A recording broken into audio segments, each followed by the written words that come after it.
নমস্কাৰ, মই আজি ক'বলৈ লৈছোঁ মোৰ থাইৰয়ডৰ বেমাৰটো মই কেনেকৈ ঠিক কৰিলোঁ। যাৰ থাইৰয়ড হৈছে তেখেতলোকেতো জানেই থাইৰয়ড হৈ থাকিলে কি হৈ থাকে।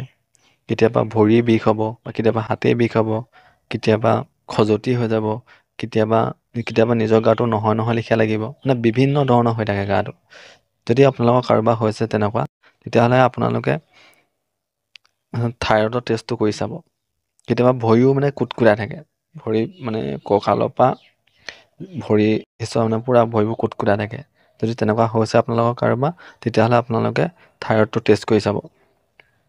তাৰপিছত মই টেষ্টটো কৰিলোঁ। টেষ্টত মোৰ মানে TSH বাঢ়ি আছিলে।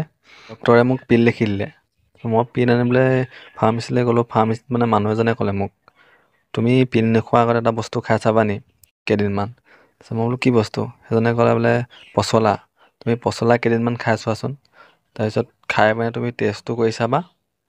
তাৰপিছত যদি ভাল নহয় তেতিয়া তুমি কি বুলি ক'লে পিল খাই দিবা। এনেকৈ ক'লে। তাৰপিছত মই মানে পিলটো কিনি আনিলোঁ, কিন্তু মানে মই পিল আনিলোঁ যদি মানে পিলটো নাখালোঁ। মই মানে পচলাটোকে খাই চাওঁ। সেইজনে কৈছে তেতিয়া ডাঙৰ মানুহ। তাৰপিছত পচলাটো খালোঁ।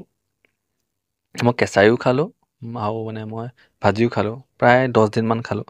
তাৰপিছত 1.5-2 মাহ হ'ল, তেতিয়া মানে আকৌ এবাৰ টেষ্ট কৰিলোঁ। তেতিয়া তাত 0.50 কমি আছিলে। তেতিয়াৰ পৰা মই মানে পচলাটো অলপ বেছিকৈ খাবলৈ ল'লোঁ। 2-3 দিনৰ মূৰে যেনিবা খাওঁ। মানে কেঁচাকৈও খাওঁ। কেঁচাকৈ মানে এনেকৈ মানে অলপ লৈ মানে খুন্দাৰ পিছত মানে পানী অকণমান দি দিওঁ। তাৰপিছত সেই তেনেকৈ চেপি পিনে ৰসটো 2-3 চামুচমান খাওঁ। তাৰপিছত তেনেকৈ খাই মানে মোৰ এইটো নৰ্মেল হৈ গ'ল থাইৰয়ডটো। আপোনালোকেও যদি ইচ্ছা কৰে নহয়, এইটো খাব পাৰে।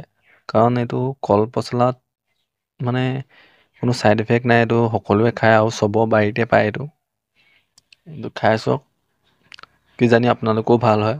মই এইটো প্ৰমাণ পালোঁ, সেইকেইটা আপোনালোকৰ কাৰণে এইটো মই ভিডিঅ' বনাই দিলোঁ। ধন্যবাদ।